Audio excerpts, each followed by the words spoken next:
Well, hello. Time for another lesson.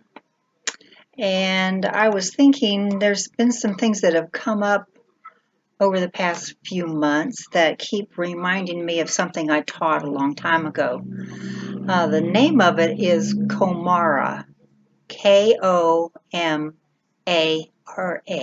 Komara.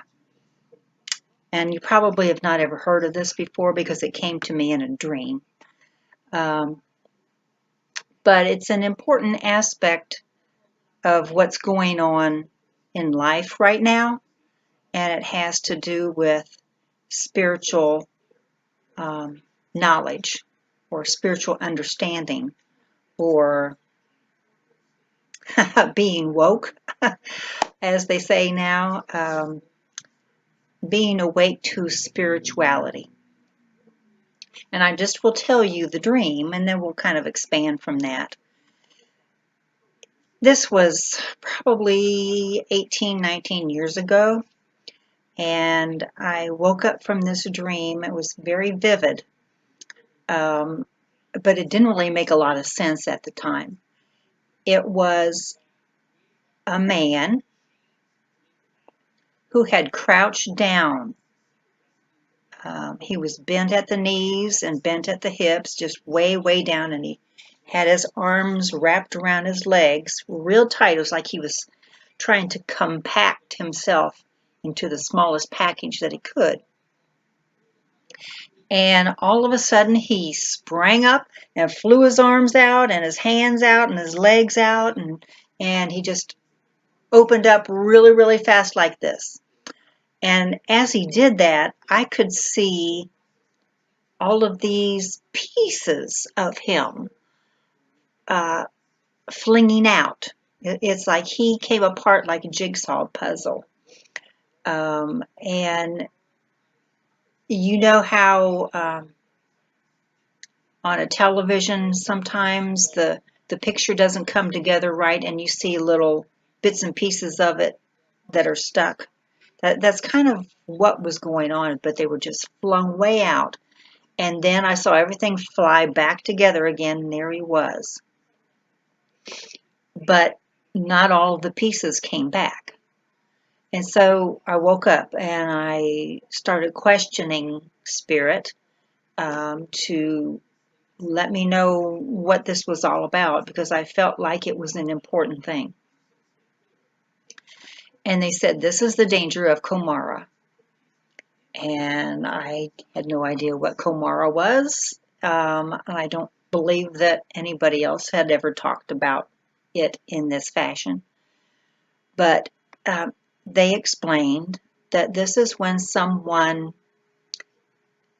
explodes into spiritual understanding immediately, like an spontaneous combustion kind of thing. And I'm sure you know of people that just overnight start receiving information from Spirit. They start recognizing things in a different way, and it's not all third dimensional anymore. It's just, and they're just way out there. But it appears to be that if it's happening too quickly, then their whole being doesn't assimilate everything properly.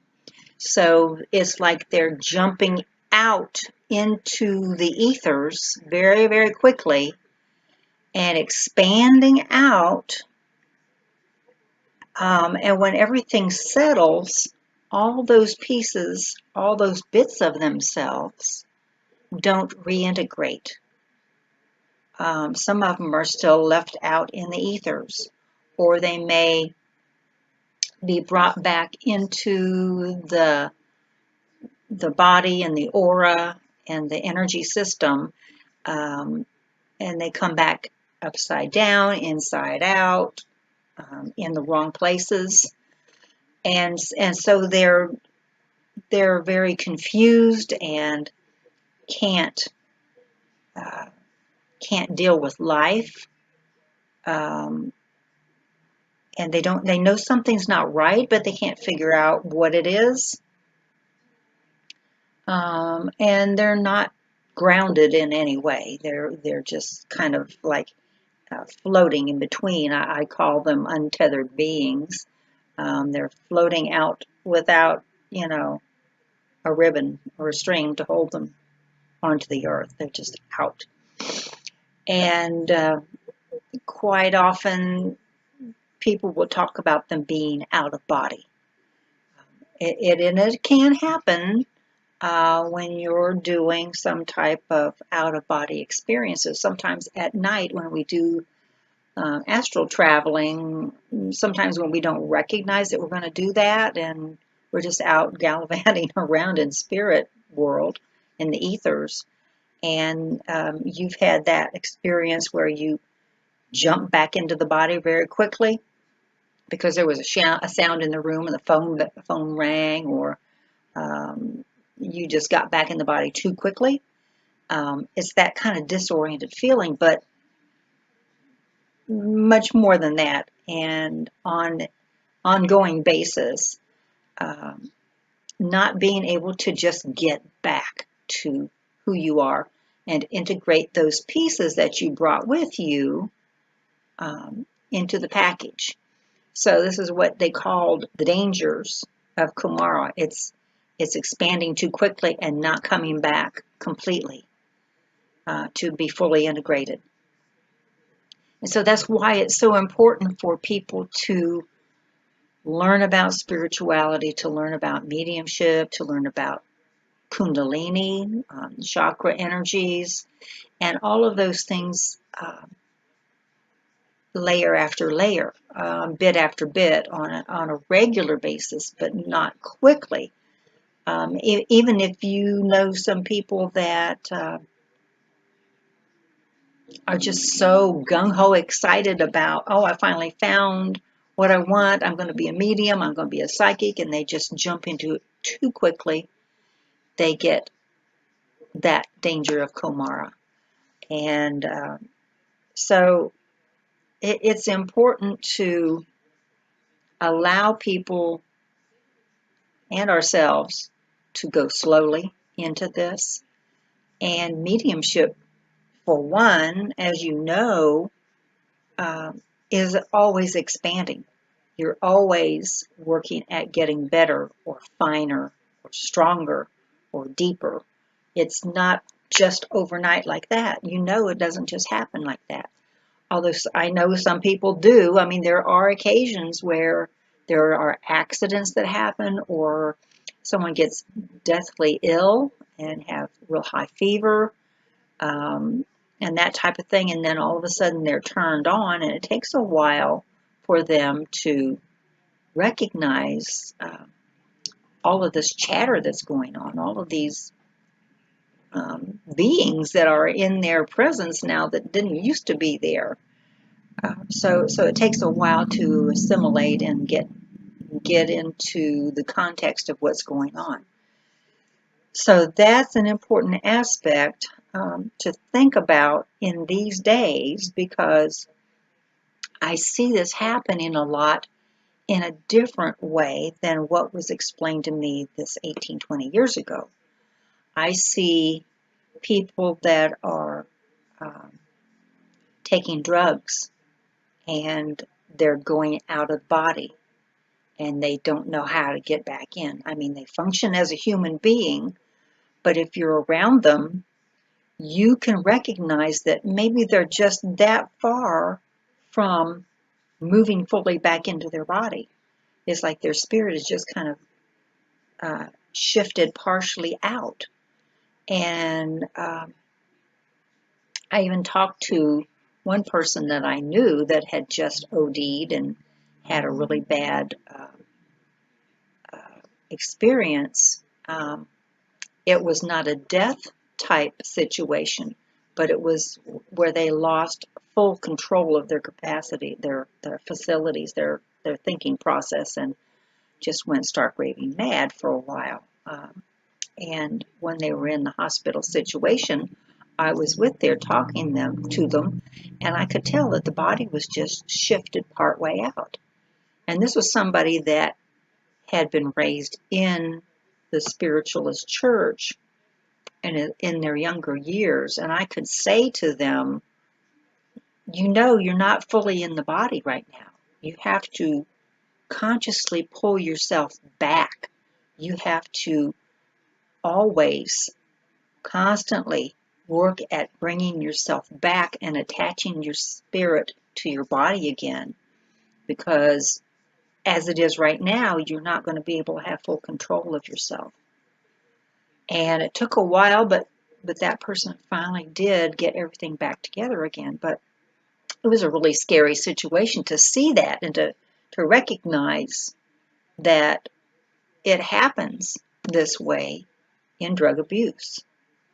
So there are other ways that this can happen. And I'm just, as I'm talking to you, seeing car accidents that happen where the body is slammed so hard that the spirit is jumping out, as it would, say, if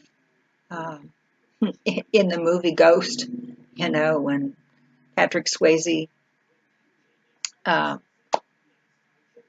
died and spirit jumped out of his body and he didn't realize that he was dead.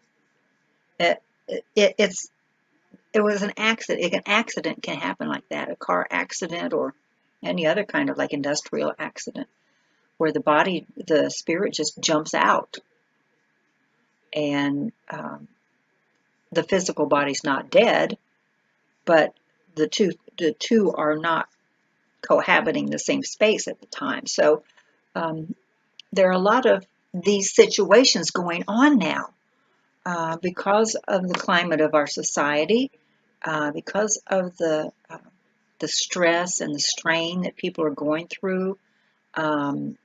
There are so many people walking around really just dead to the world because they're so immersed in their internet connections and their phones and their iPads and things, and they're not aware, and so the spirit can drift off.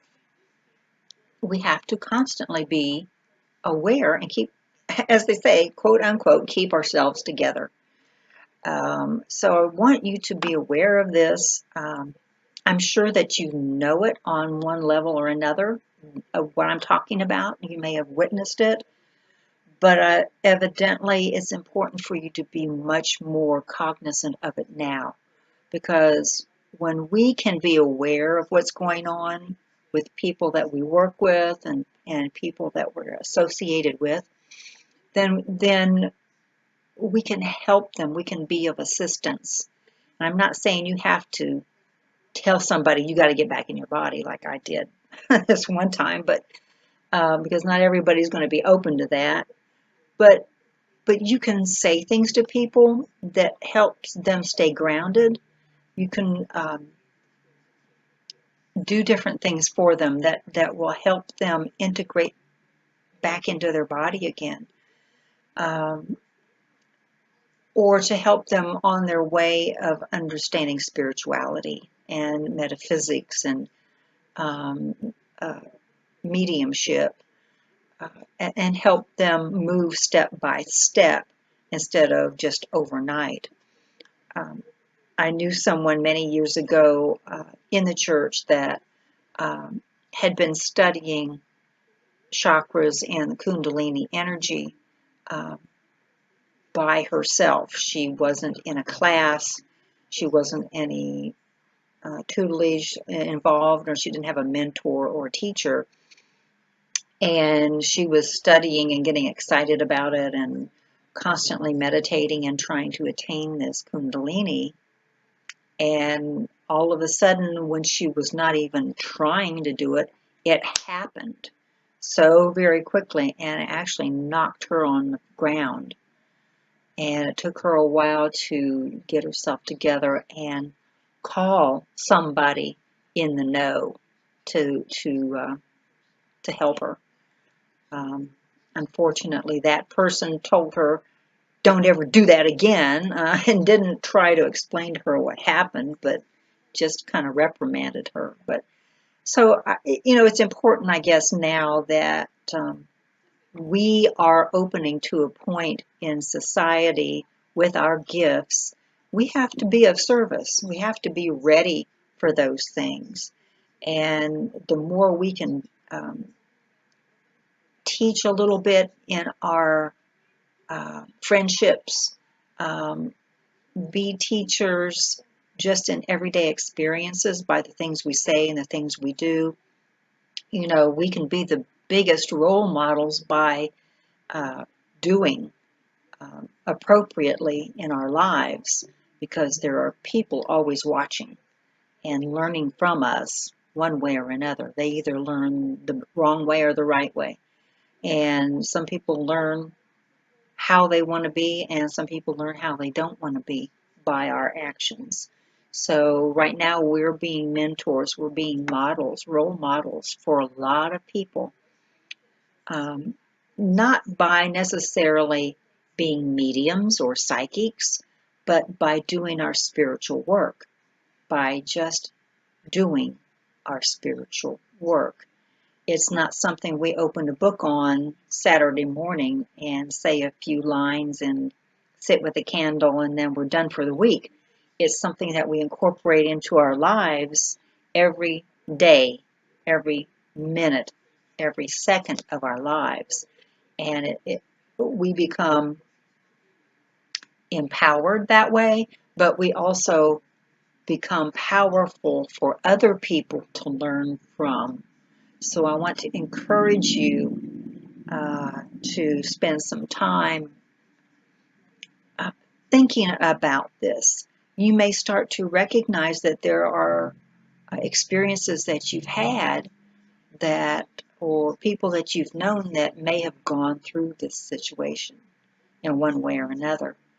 Um, Several years after that dream, I had been doing uh, a consultation for a young man that was very ill. He had a lot of diabetic complications and was on disability, and could not do a regular job, and was working with me in a counseling mode. And he started talking about how he couldn't get his thoughts together. He knew what he wanted to do, but he wasn't able to pull it together. And the things that he started explaining to me started to sound just like the dream that I had had. So I explained what I had dreamed, and he just got this look over his face that it was a confirmation and a recognition that he wasn't crazy after all, that there was an experience like this going on, and it was beginning to make sense to him. So you may be able to work with other people in that way, and not lecture on it, and not try to teach it, but share experiences with people in a way that will help them in their lives. So the more we're able to keep people together, keep the body, mind, spirit working together in one and not just floating off into the ethers, the more we'll be able to accomplish on this earth. So I encourage you to work on that and see what you can do in helping other people. I'm going to have some exercises and a guided meditation that goes along with this packet. So it'll all combine with what we were talking about. You have a good month.